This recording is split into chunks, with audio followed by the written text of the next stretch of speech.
Here is what's been making the business headlines in sub-Saharan Africa this week.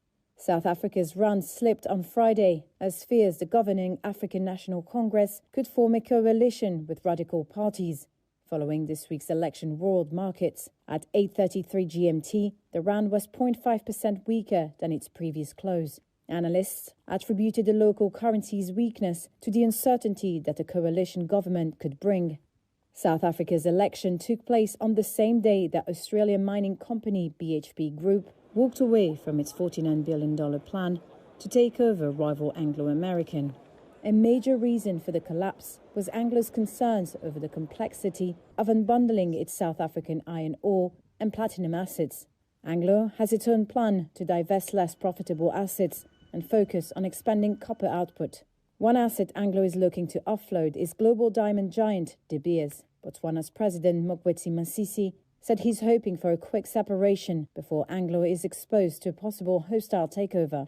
Botswana, the world's top diamond producer by value, and De Beers are preparing to launch the first phase of a $6 billion project to extend the life of the flagship Dranang diamond mine. But on Wednesday, Masisi also warned about the threat posed by synthetic diamonds to the economic lifeblood of his country, which relies on diamonds for around 40% of government revenues.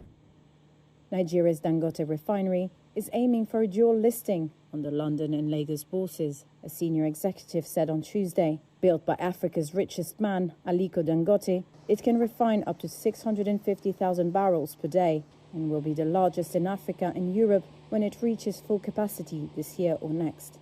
And finally, Africa's economic growth is set to accelerate to 3.7% this year and 4.3% next year, from 3.1% in 2023. The African Development Bank's president said on Wednesday, "The African Development Bank has consistently invested in infrastructure." Akinwumi Adesina expressed hope that the bank can boost infrastructure investment with IMF help.